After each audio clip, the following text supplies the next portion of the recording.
Welcome to Expedition Self on OMTimes Radio with lifelong learner, entrepreneur, and creator of the worlds of Expedition Self, Sam Parrotto. Sam shares 4 decades of studying, guiding, and teaching how to go inside so we can build an incredibly powerful, dynamic, and validating relationship with the self. Expedition Self is laced with stellar, unexpected insights about what it means to be human. Listen now and ignite your self-development process with Sam Parrotto. Well, hello. I am Sam Parrotto, right here in the flesh, taking my breaths. Welcome to Expedition Self. Our topic this week is about whether or not beauty is only skin deep. But as I always do, I have little twists and turns planned as we go through the conversation. You know, I'd like to just take a moment because I want to remind you, I host this show every week as a way to help you understand what going inside is all about. And also, hopefully, to actually help you learn some ways to actually do it. Because when I think about going inside, I think of it as a 24/7 experience of being in the most important relationship of your life, right? Which is the one you have with yourself. And oftentimes I try to take an aspect of being and actually walk you through how to think about it, how to think about the self as a starting point of everything that happens in your life. The reason this is so important is because for most of us, I feel like we're just constantly drawn to the outside, to the external, to the doing of life that you can see as an active action and that you can check off of some list, to the reacting that is a byproduct of being a person. So besides being constantly drawn away from ourselves, the inside of the self also offers up her or his own challenges, right? It's not like what's on the inside you can see all the way down to the bottom of the wishing well and into every nook and cranny, nor can you actually feel it clearly, because it's the inside of the self is designed to be a series of shifting passages, hidden doorways, private rooms behind other walls, right? That only you can open up as you crack the code of you, or find the missing pieces to the puzzle of you, and are given the key. Your psyche actually gives the key to enter the next door. That mystery of who you are is really the greatest mystery of your lifetime. And it's also easy to give up trying to open it up or explore it, especially once you reach some satisfying place, some plateau that you say, my life is good enough. And it's even more easy to just get distracted by everything that's going on around you until something jolts you, which we all get jolted, or something overwhelms us with emotion or pain or some need that's driving us to make a change in some way. So the other challenge with talking about about going inside the self is that everyone is at a different place. So I can talk about it from where I'm working, but if someone hasn't arrived at that same knowing or insight, well, then it'll just pass right over the top of them, and it'll be like, I don't know what she's saying, that's too abstract, and they won't connect, right? And then they'll decide it's not their thing, right? And that growth work is not their thing in some way, and then whoops, there goes another one, right? And whoops, there goes another one. And then because it's too hard and it's too confusing, we lose out on another person, being willing to go inside and get really, really, really self-responsible for all the thoughts and feelings that live inside them. And of course, that's not what we want. What I'm all about and committed to is helping people become more conscious. First, to understand this consciousness at that default rate of being human, right, that I talked about last week. And then to actually accelerate this default rate because you actually understand how to open doorways after windows and how to fully process the experience of being with yourself. And it is a skill you develop. It is absolutely a skill you develop. So before we talk about today's topic, I want to share one of those, ooh, this is so cool moments with you, because I want to give you a sense of how growth works all the time, whether it's from people calling in or from my own sharing. So, leading up to my birthday, I did a ton of work around the closing out of my last 38 years, from 22 to 60, right, as a huge part of my life. And I had sadness, I had regrets, I had grief, I had appreciation. I worked through things that were missing in my life and how I was perceiving them. All kinds of things came up, and I really worked it for months and months leading up to my birthday. And then it culminated with this big gathering of all the most beloved people in my life, and it turned into an incredible love fest celebration. Amazing. And this I don't know. It made way for me to see an aspect of my humanness that I hadn't seen before more clearly. And this aspect that I saw before in a certain light, well, now I saw it differently, right? So all of that felt like it led up to this new awareness. Now, I think I did talk about this at another show, but I want to really put a point on it. And I'll probably be talking about this new thing that I saw because it's where my growth work is focusing these days. But it's this gear, and it looks like a bunch of crystals moving ever so lightly or small, like in minute movements, working together. And I sense it at my right temple. And this gear, it manages my fear, right? And it defines what productive means. It's very driven to make sure I have security, that I have a secure world and a secure place to live, and right, enough money to live on. And it operates like as a workhorse, kind of, right? Almost robotically, in that it doesn't validate the letting in of anything that seems unnecessary or impractical when there's a need to work, including maybe what other parts of me might need, right? Maybe I need a little sunshine, or maybe I need to stop and rest my mind. Well, this little gear does not care about any of this. And prior to this month, this October that we're in right now, I saw this gear as necessary and essential. Like in some ways, I empowered it. I saw it as like the reason I, got through life, like a necessary aspect.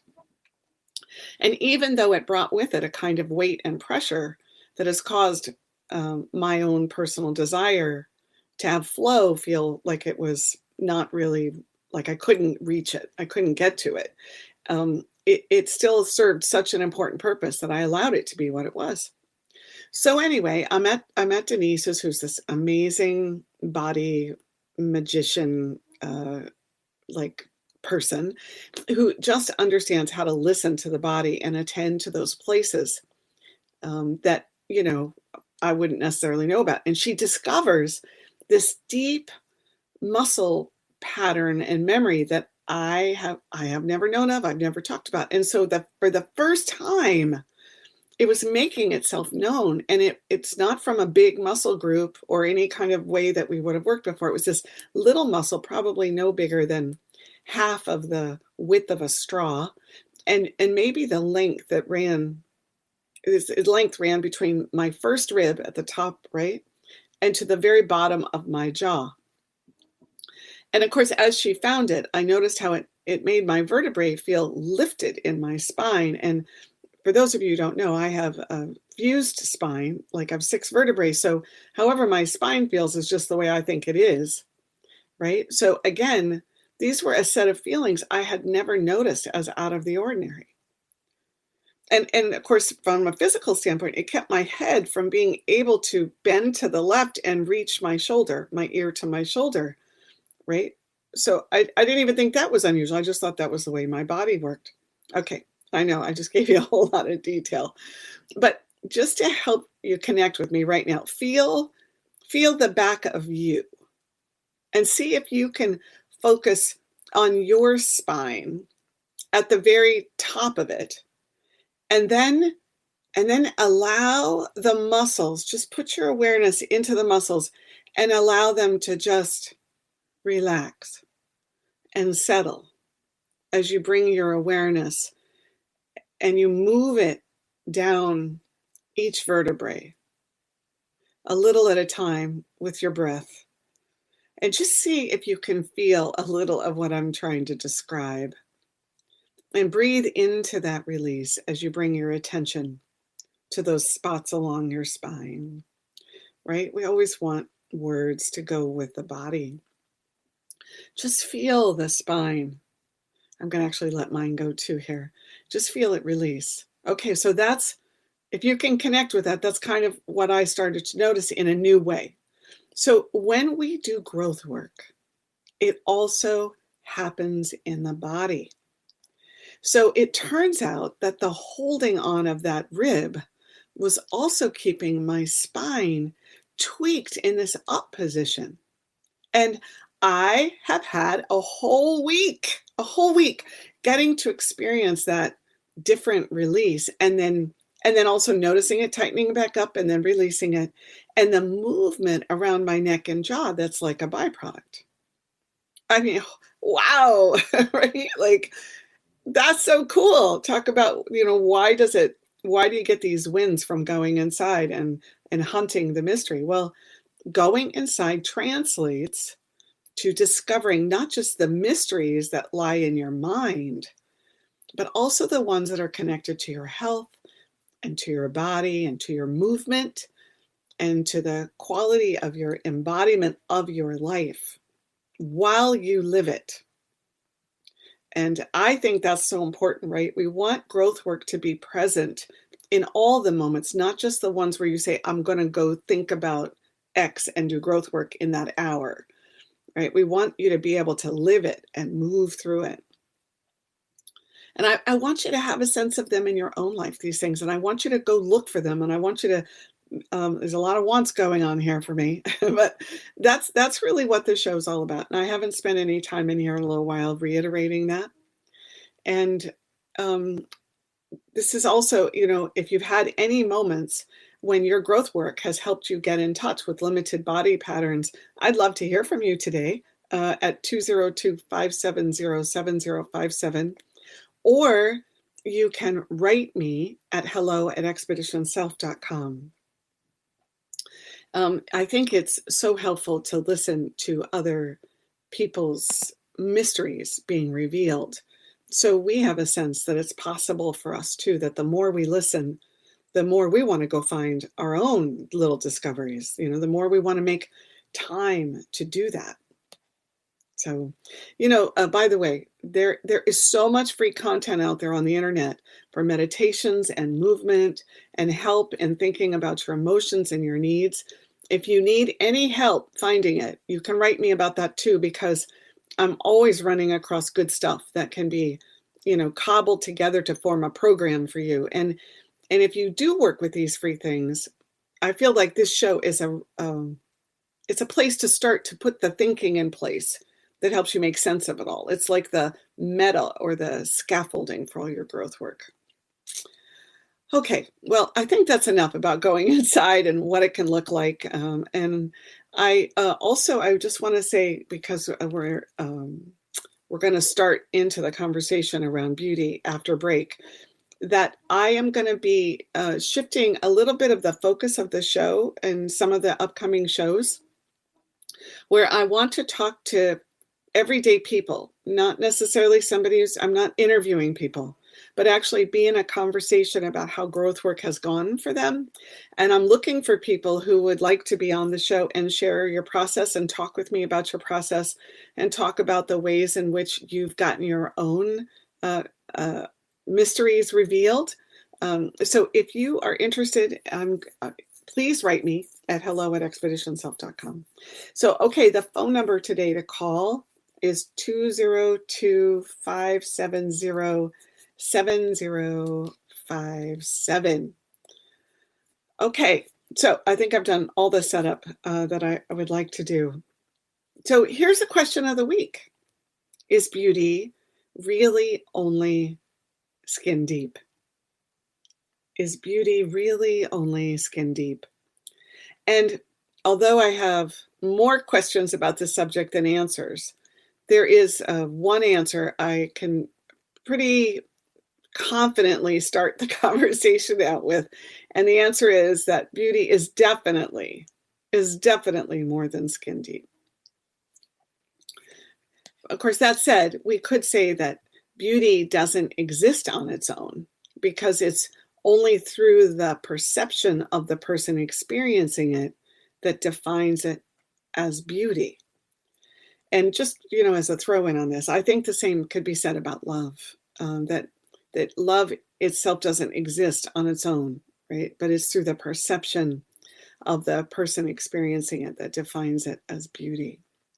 So this is where I would like to start, which is this idea that it absolutely is more than skin deep, and that it all happens through your own perception of it or someone else's perception of it.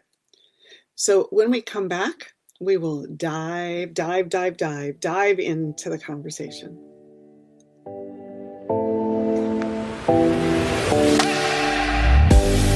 A conscious lifestyle for a mindful life. OMTimes Radio. IOM FM.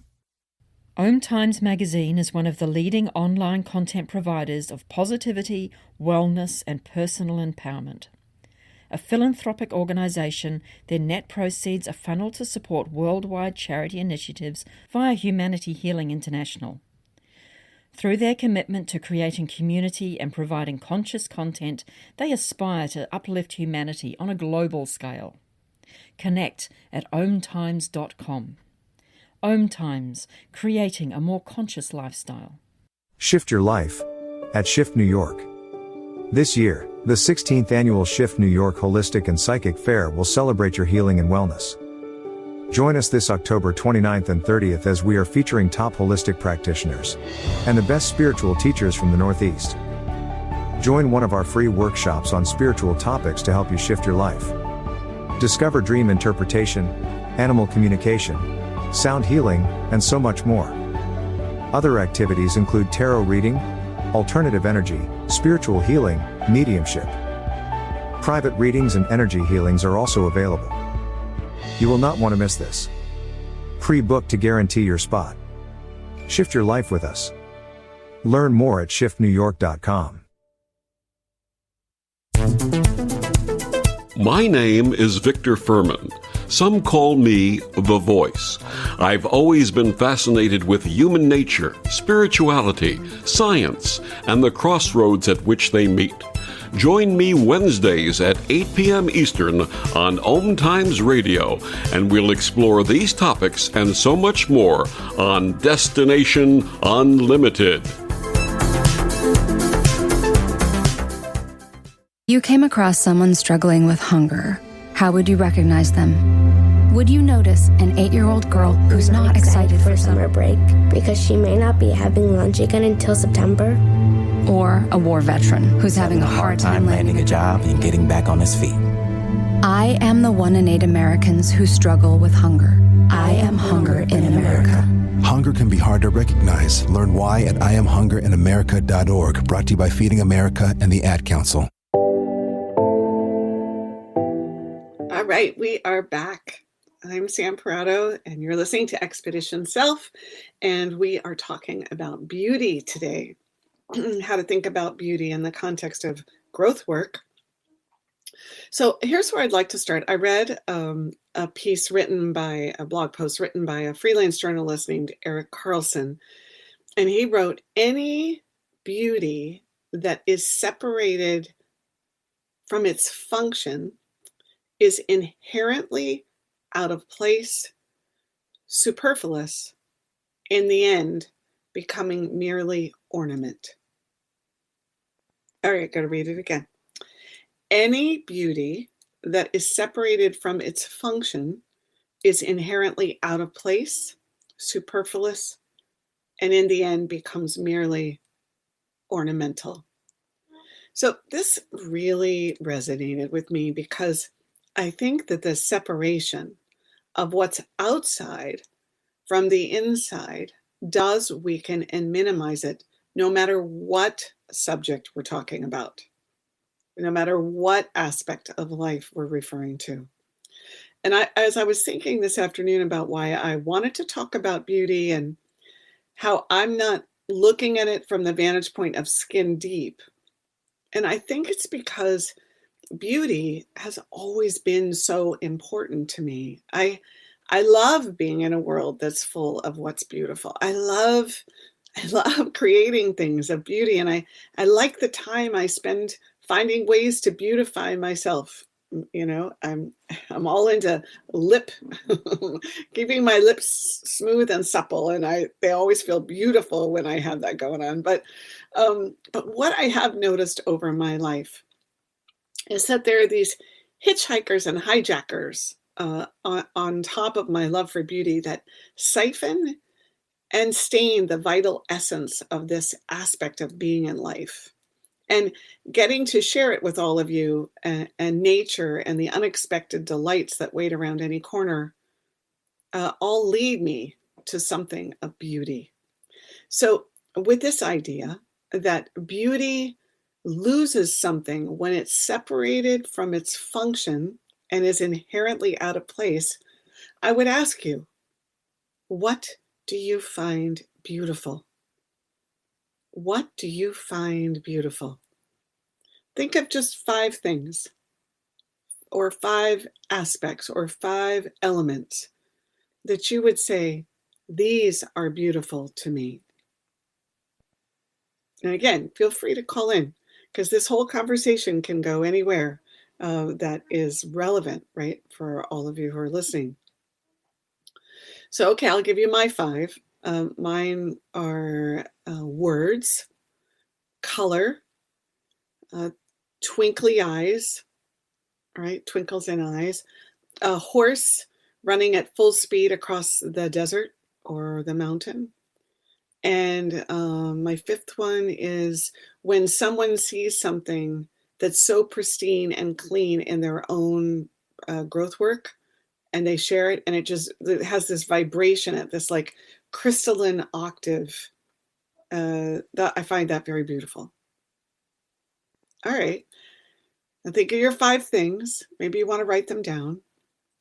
So as you think of them, now I'd like you to attach one of them to its inherent functionality.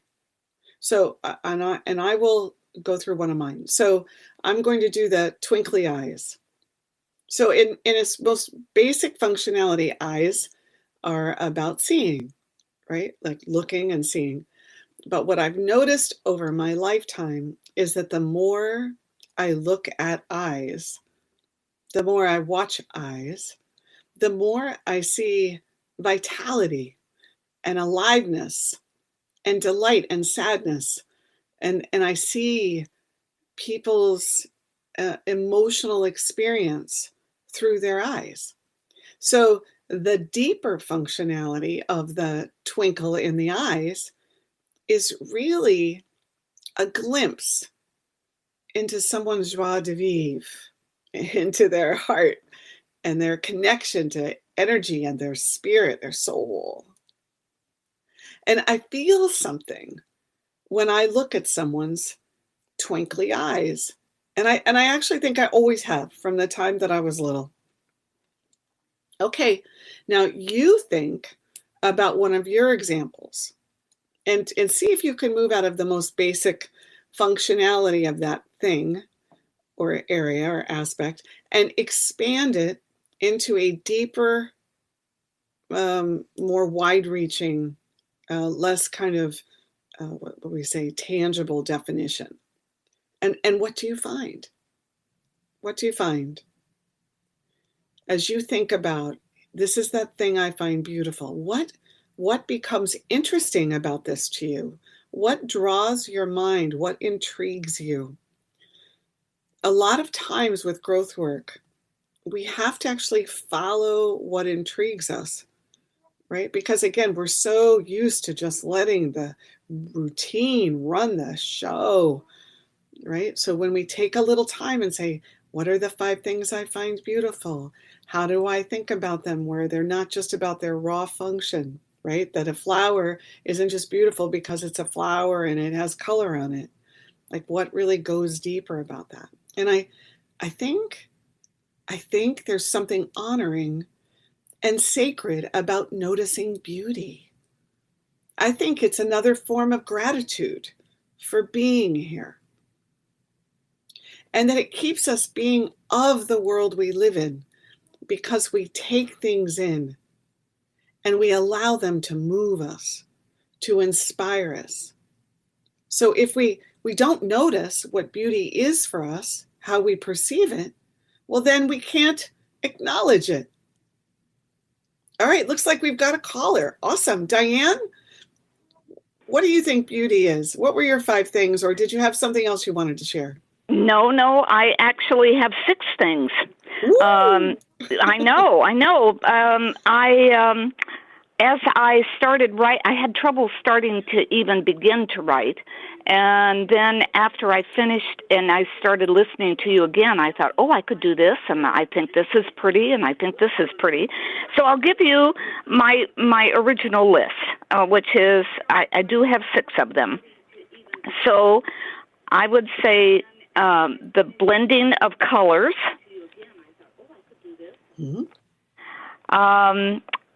sunsets and sunrises, birds in flight, trees.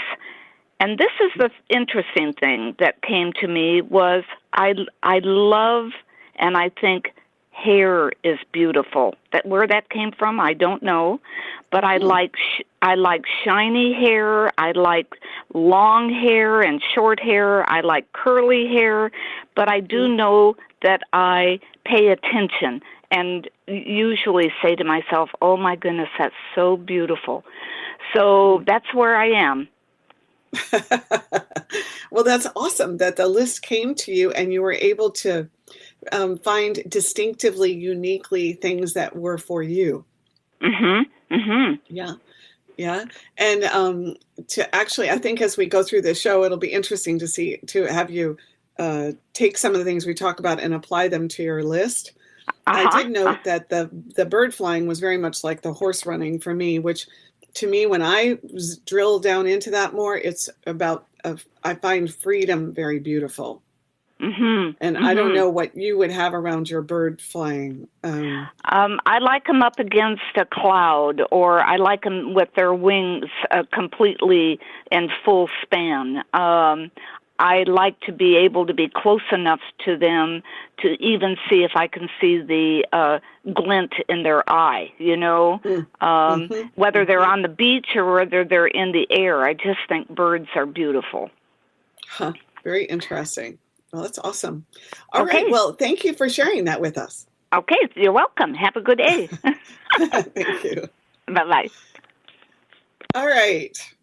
Well, so this is the interesting thing, and we're going to keep talking about this, is that there's a lot of specificity around what we find beautiful on first blush, right? I actually have a twinkle in my eyes. And Diane actually was describing shiny hair. So I want to just now talk a little bit about that, what happens when we start to think about acknowledging beauty, that this is where one of those little hitchhiking, I always think of Trojan horse, right? That it loads on, or, the what are those things called that get on whales and they attach themselves to the whales? So anyway, I can't remember the word off the minute, but anyway, so it's these hitchhiking parts of the self that end up on board with our noticing of what's beautiful, like in the acknowledgement of it. So instead of appreciating all that something is, the compare and contrast part of the brain decides to put their thumb out and get a ride, and it gets on board. And of course, when that happens, the sacred honoring of that beauty is lessened because it doesn't get to stand on its own.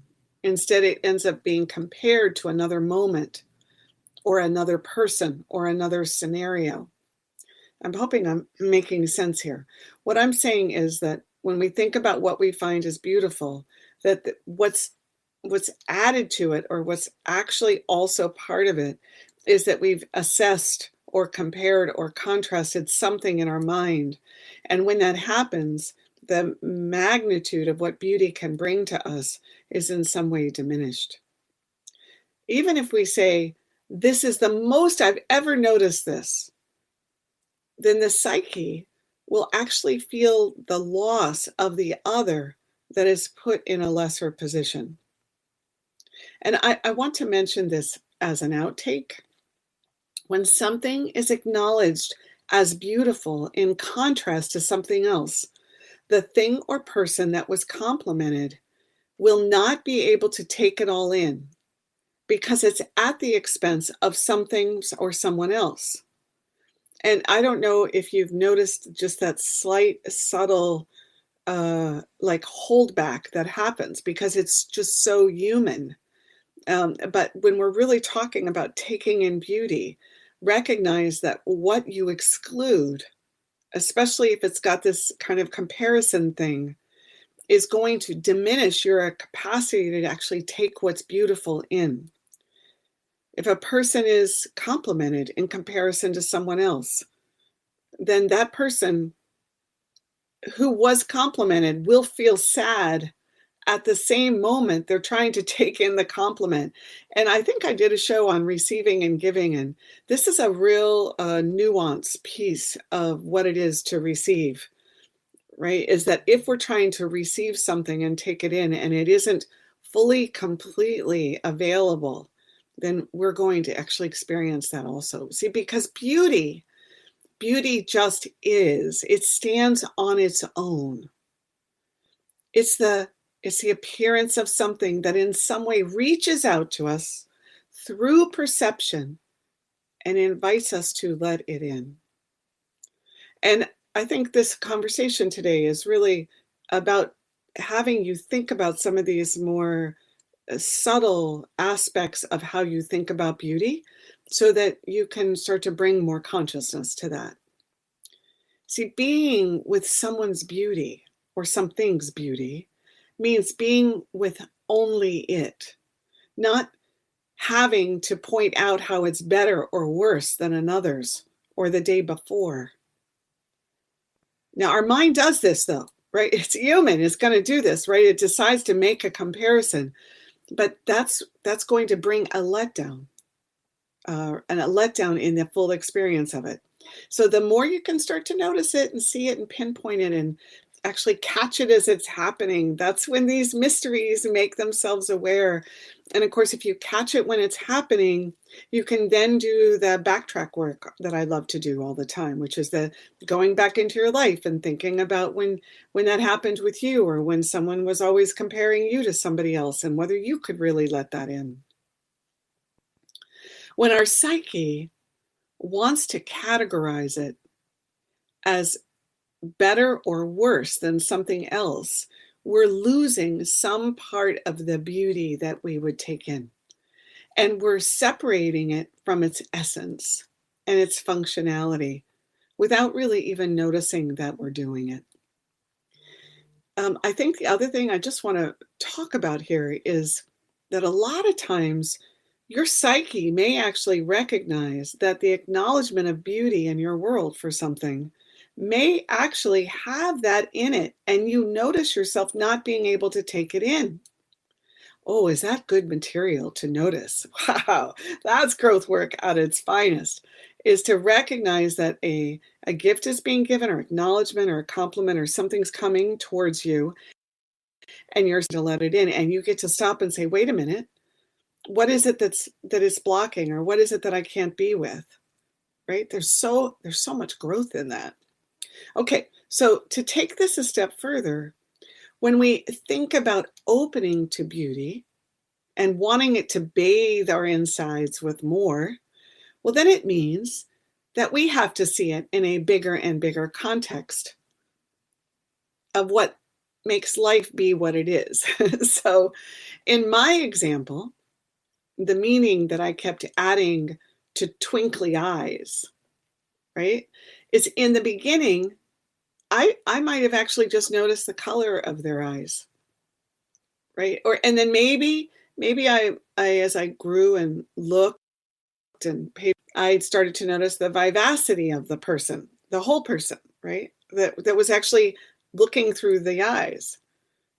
But maybe it didn't actually fully settle where I really allowed myself to feel whatever I was feeling with that whole person, like the way they held their body or the way they uttered their words. Maybe I didn't even give myself a chance to plug into the events of their life or how I knew them or what I was really getting to feel because of the way they looked at me. See, the beauty of twinkly eyes has also taken me to look at eyes that don't appear as if they're twinkling. And rather than seeing them as not beautiful, I have a chance to look for more there too. So in the pursuit of wanting to see beauty, it leads us on a subtle adventure, pushing us to include more and more of the less tangible parts of life, more and more of the spirit of a particular moment or place, of what's functional as well as what's ethereal, and to allow it, to invite it, to welcome it, to fill us up. All right, when we come back from break, we'll dive in a little further with beauty.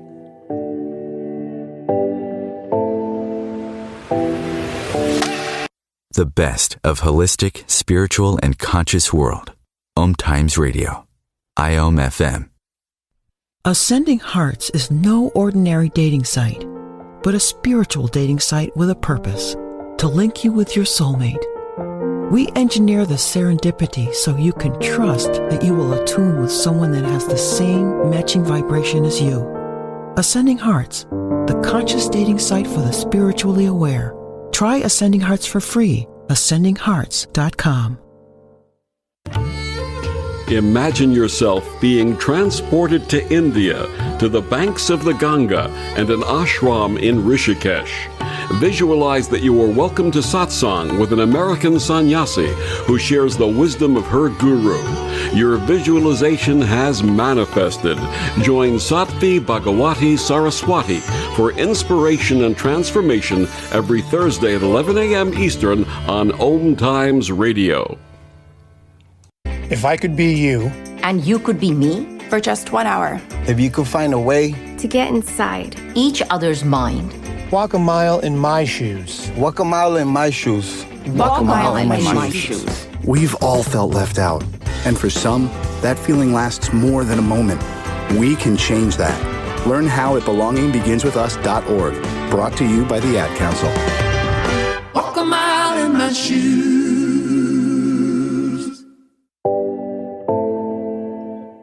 Okay, well, we're back. We're back. We need every minute, so I just jumped in on that music. I'm Sam Parrotto. You're listening to Expedition Self, and we are talking about beauty. All right, so why it's important to notice beauty is because we can then start to notice what we don't think is beautiful. And when we do that, we get to see the compare and contrast hitchhiker, the cataloging agent, and the assessor at work. And that, my friends, will give us an opportunity to say, wow, look at me. Look at how I lessen my appreciation for things that are beautiful because I can't see how beautiful they are. And if we're going to grow into our humanity, to evolve into beings of this next era of life, I think we're going to have to appreciate beauty in deeper and wider ways. And that doesn't mean to bypass, right? It does not mean to bypass that which we have assessed and cataloged as not beautiful.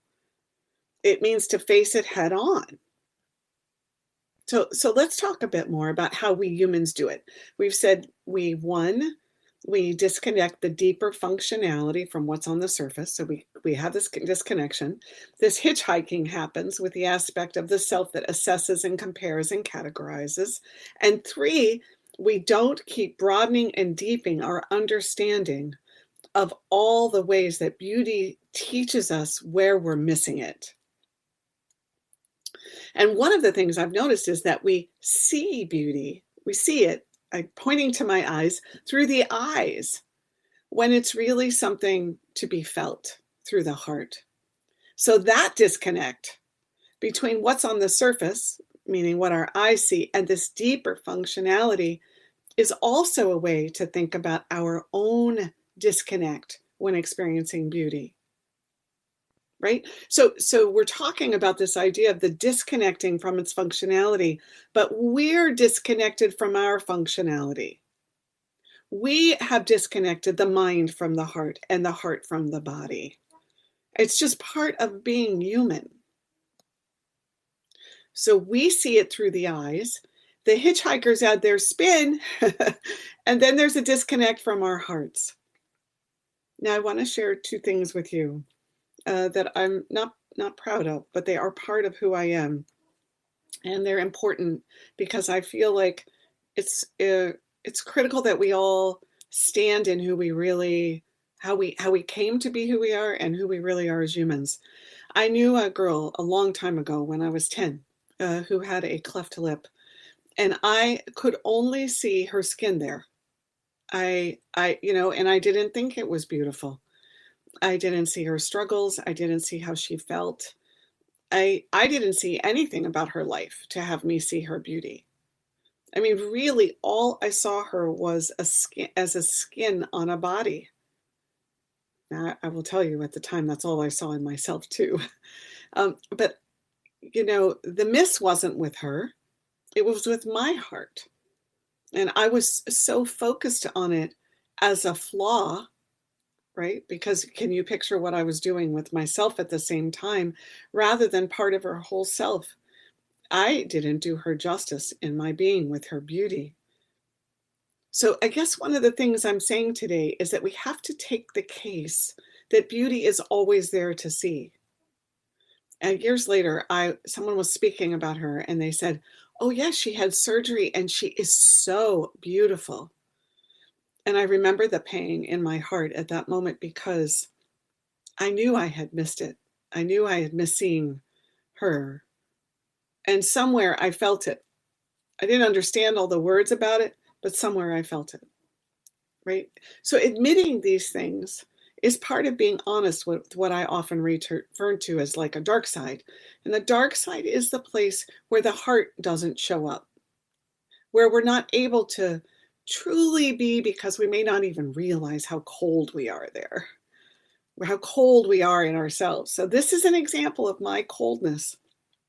And of course, in growth work, my job is to go and find the experiences that would have caused me to be cold inside, that would need a new attention brought to them so that I could see the beauty even in that.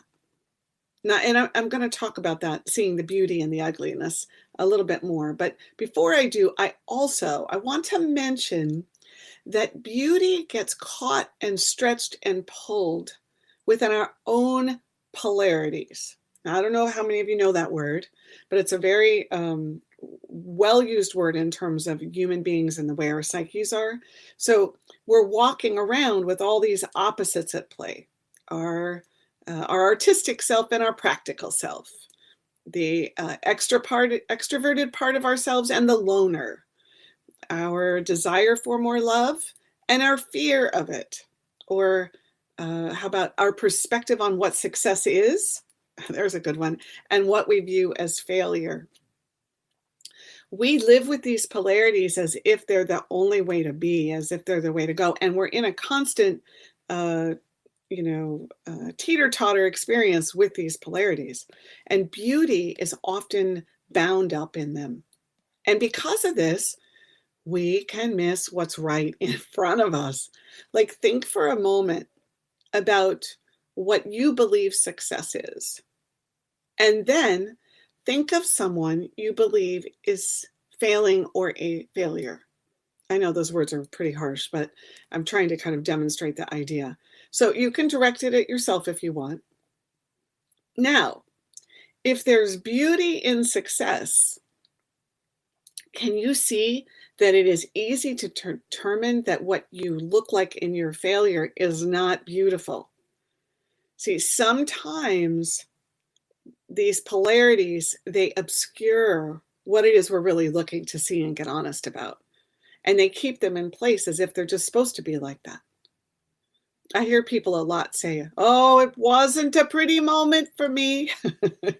No. But when I think about my failures, the places that you would define as failures, I think it has so much beauty. And I know my face is all messed up because I'm usually crying, right? And I don't say things in a way that's so positive, but it's so real. And it's so raw. There's this letting go of appearances that's part of it. So as I work on my inner polarities and work to move them towards the center where I can love all of myself, appreciate all of myself, then more beauty becomes possible for me to see. I have another dark side moment about years ago when I ran a retirement community. There was a resident who had Parkinson's, and her tremors were very pronounced. And at the time, I didn't see her as a person who was suffering with Parkinson's. And honestly, I didn't know anything about it, right? I'm running a retirement community and didn't understand what elderly people or people with these diseases were dealing with.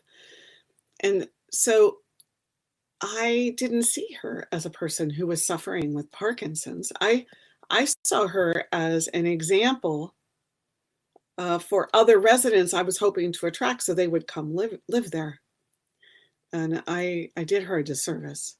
And the beauty of Clara was in that moment was completely missed on me.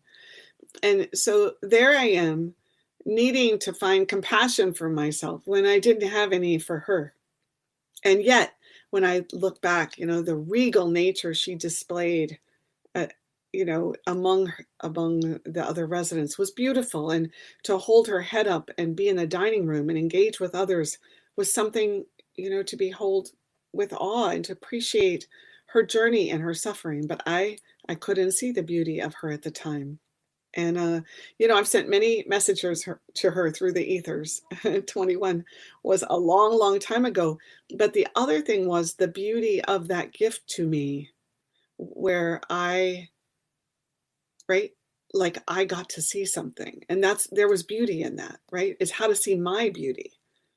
Well, it was in the missing heart, the humility of realizing, right, the coldness of what I dealt with, and recognizing that would take a toll on me at some level, right? That what was beautiful about that is actually being honest about it. The muddiness of being myself is beautiful because it's part of something more than that moment by itself. So it's what I'm trying to describe. If we separate my thoughts around Clara from my bigger journey, my wider journey, then it just looks mean and ugly. And I don't get seen for all that was really happening for me. But if we keep looking for more of the functionality, more of who I am and what was happening for me, really, that humility, all humility, is a beautiful thing, right? The egg on my face, the breaking down of my ego, the recognition that I can be cold, the opening to go find my heart, the regret that I felt, the sense of humanity that was born out of it. That is beautiful because beauty is like love. It may not look beautiful, but beauty is always present. It's a matter of seeing it. So the way you see yourself, I venture to say you don't see yourself as beautiful. You probably look at the surface of your skin or your feet or your hair or the way you are at family events. And I would imagine you don't always see yourself as beautiful. So remember, I'm always trying to help you go inside and do the growth work. So working this with this idea of beautiful could fill up 100 days of self-development. You could start to notice all the places where you don't see your beauty or someone else's.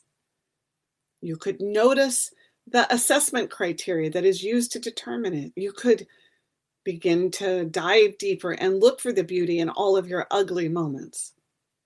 And you could begin to experience yourself as more than skin deep and see all that's there, including places that are cold, that don't see with a heart.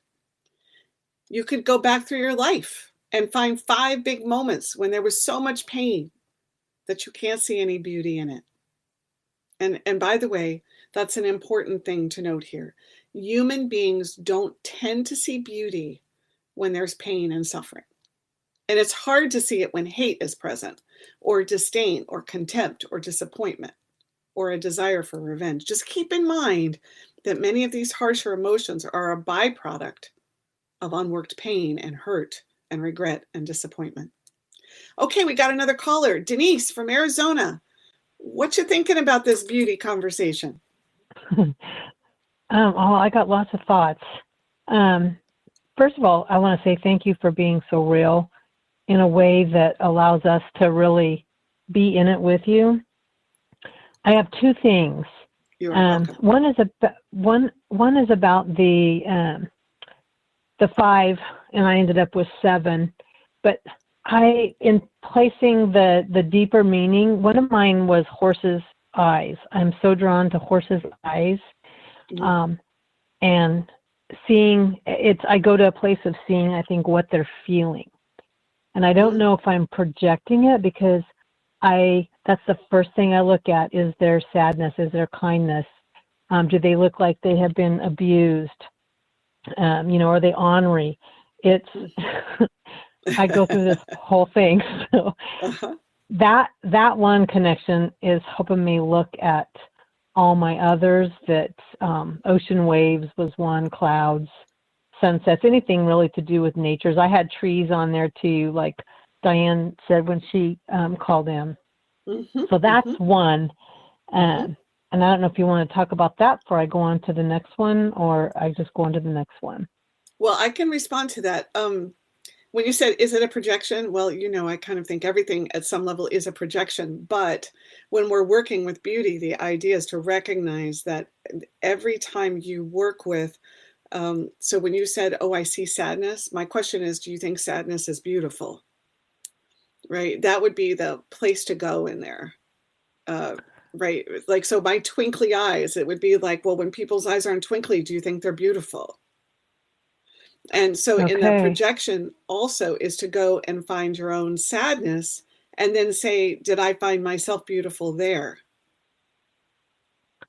Well, that's a lot of food for thought, because I hadn't placed the beauty with, asking, is a sadness beautiful? So I have a whole thing to do for that. the other there's so much. My mind is spinning. But good. Really, what this whole, all of your descriptions have that's like connecting so many dots. And really, one of the biggest ones for me is giving it context for the lack that I feel, even when someone else is the one lack and I'm not. So when you talked about hitchhikers and how instead of appreciating, and we lose or it diminishes the sacred and honoring and a beauty in that work to do for this hour that I've been on here. So that's just some of my thoughts. So thank you. I appreciate it. It sounds like you've really, let me just say, it sounds like you've really listened a lot and allowed it to kind of come into your own psyche. Really great growth work you're describing there. I would love to hear more as you work with it, if it moves beyond this week, So thank you for calling. Okay. You're welcome. Thank you. Bye-bye. Right, bye.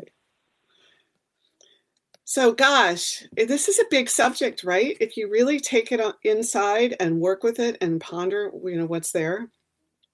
I have a couple more things to share. Actually, let's see if I can actually get through them in this last minute. So I want you to think about something, a person you have determined isn't beautiful or pretty. All right. What was it that you said to them? What did you omit? So when one person is standing there and you acknowledge something about them, but say nothing about the other, right? We want to start thinking about what is actually going on there. And I know we've been talking about this idea of beautiful in the context of what happens within ourselves. But I also want you to recognize that when those hitchhiking assessment gremlins are in the lead, that it's likely it's had something to do with reinforcing to someone else that their beauty or not beauty is in fact only skin deep. And we do this to each other. Oh, look how pretty she is. How lovely she looks when she walks. We don't intend to reinforce it, but beauty is only skin deep by saying this.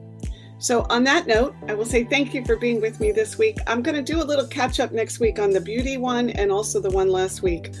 And so I appreciate you being here, and I hope you have a wonderful, self-developing, go inside week.